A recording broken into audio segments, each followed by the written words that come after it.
I have so much documentation of the nurses at Nemours not using gloves when they were supposed to while changing her feeding tube and or IV. It was just ridiculous. One morning I came in and I saw this. I was so disgusted. I had to ask them to change it. Hey.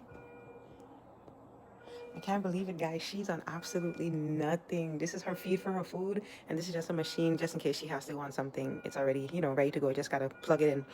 But she's on nothing. Look at, guys, look, no wires. No, this is just her feeding thing. No, look at God. Once she was off of all of her IVs, it was such a pivotal moment for me because I was able to come in the morning and clean her up. Because some of the nurses at Nemours, they probably felt that it wasn't needed, but it was definitely needed for me. Her clothes would be spoiled with milk because the gas would push the milk back up through the tube and it would come out through her mouth, and I wasn't having it. I'll take this off, Jamie. Mommy wet it. Mommy wet it. Sorry. Dream, I have to clean it. Okay, stinky. When I'm done, I'll give you a pacifier, okay? Okay, then let me just clean you up, okay? Yes. Can I clean you? Can I clean you? Can I clean you up? Yeah. Look, you come right out your diaper.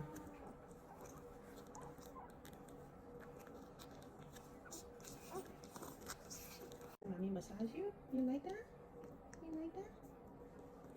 Yeah, because you have to be clean. Mommy have to wipe you down. Yeah. Let's get under your arms. We'll make sure you smell good, right? They always have you stinky. By the way, look at her stomach. She had neck. You're not a stinky girl, right? No. I know. I know. So far, right? Dream, you're going to do 4 pounds sample. And even at 4 pounds, she was ready to go. Her movement was insane. It's okay. It's all right. It's okay. Sorry. It's okay, Mom. I'm going to put some cream on your face, okay? So a little bit, not too much. Not too much, just on your cheeks. Okay, just on your cheeks. Just on your cheeks. Okay. Just on your cheeks. One morning I came in and her mouth was like this. I was so disgusted and upset. And I asked the nurse, why is her lips crusted like this? And they said, oh, we just wiped it, but it comes back so fast. But that was a lie. So what I did was I cleaned her up like I normally do every morning. So I just cleaned her up, cleaned up her lips. She got her new pajamas on and she's going to eat and go to sleep. I spoke to one of my nurse friends and they told me to get this. So after I consulted with the physician, he said it was okay. I DoorDashed it to myself. On April 30th, when I came, I noticed Dream had seemed larger than what it was the day before. And I kept looking at her head and I realized the cap seems a little small, so then I adjusted. Then I reached out to the nurse and I asked the nurse to change her cap because it seems like it was very snug. Me as the parent, you're the nurse, you're the professional. Why did me, the parent, have to tell you to change her cap? This is your profession, this is your job. A lot of this was going on at Nemours. I was really concerned about her head, but they made it seem as she was just gaining weight since they doubled up on her calories. But I kept it in the back of my head because I just knew something was wrong. The next day I came and she was regular. They were about to do therapy. Oh, that's fine. She has a lot of music going on right now, so I'll turn off this one.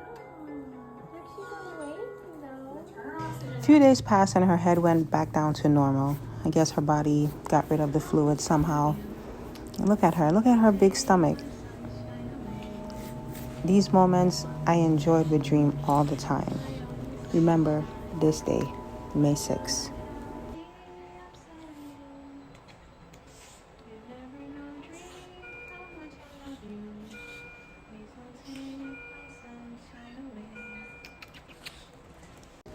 Dream became much more active, much more alert, staying up hours at a time. She would hold on to her pacifier. I didn't have to hold on to it anymore. Although I love holding her until she fell asleep, she would fall asleep her own on the crib. Who would have known May 6th, the evening when I left, would have been the last time I would have seen my daughter normal. That night I could not sleep, so I decided to go to Nemours the next morning at 5 a.m. What I came in to devastated. Dr. Vizawatan and the nurse Jamie was there overnight, and no one realized that her head was extremely huge, like a bowling ball, until I came in. Then all hell broke loose.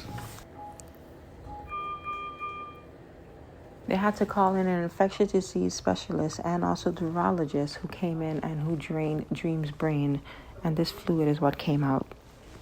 They did this for several days, and the fluid would just not stop. Dr. Oliveria, and when I first met Mom, I told her it was pretty serious because there was a fluid building up on the brain. Now the latest over the last day or two is I took off a bunch of yellow fluid. Mommy was here for the procedure, and she got softer. She felt better, but it built right back up. And we didn't expect it, but the meningitis had still been in there, and there was a bacteria infection in the spinal fluid of the head, which is very serious. That's very serious in a big adult like you and me, but that's even more serious in a tiny newborn who's a preemie. So she's still very sick. We are going to tap today and take off a bunch of fluid and check for bacteria again. How did it start in the beginning? Dr. Kibia thinks maybe it was related to the neck. Oh, sorry. So she had like an infection in her belly. That's why the stomach was. Yeah, exactly. Premature babies get that. They get an infection in the belly, and a colitis it's called. Yeah, and then she thinks that it might have spread to her head. And that's how she got the first episode of meningitis. And then it just never completely went away. So this was after one of her latest tap when they would drain the fluid out of her brain. As you can see, her head went down tremendously, which was relieving for her because that pressure on her brain was painful. So they put her back on fentanyl and morphine, and also Versed to sedate her. This was Dream's last MRI, and as you can tell, her brain was deteriorating from the meningitis because it got so severe. The meningitis was no longer liquid or fluid, it was now pus. To say, look, we already know the brain is profoundly injured, why are you doing this? And that's a discussion that's hard for me because I'm just getting to know you. But I do think that it's fair of you to say to those who know you, your baby, well, there's at some point where we really don't know if we can get this controlled. And I want to tell you, I think that about 3 weeks from now, you'll have a good sense of where that's going. If we can't get this controlled in another 3 weeks, then it may be that this is just not fair to your baby to keep pushing. I know it's been a long, long path because your baby was born premature and made it all the way. Why don't you come back and sit here and I'll finish. After the meeting with the head neurologist who just told me Dream had 3 weeks to live, I couldn't believe it. How did you survive at 1 month old, under 2 pounds, sepsis, E. coli, meningitis, seizures, low blood pressure, a fever of 103, to reach 3.5 months old at 7 pounds, to then it all end like this? I couldn't believe it, but I know it was true. Yeah, I love you. I do love you. I do, yeah. What are you saying, Mommy? If you look at her shoulders, the fluid was building up in her body. It was getting worse. Like I said, it was no longer fluid. It became pus. What happened, sweet baby? What happened, sweet baby? Hi. Hi. Yeah? Talking to me? What are you saying, baby? Dreamy. What are you saying, Mommy? What you saying? Can Mommy help kiss this? I was so angry, but I was more so hurt than anything because 2 months ago, I asked Dr. Sydney to do a spinal tap to check if Dream still had meningitis, and she said no. She said there was no way to ever find out. But here we were 2 months later, and my baby was dying from the same thing you refused to give her a test for. The 3 weeks never came. Dream body totally shut down. We had her christening because she's a Catholic. She was born to Catholic parents. And this dress that I bought a month prior because this was going to be her first dress that she wore to church when she was discharged from the Nicu. But that time would never come. Dream died on May 21st, 2024 at 4:06 p.m.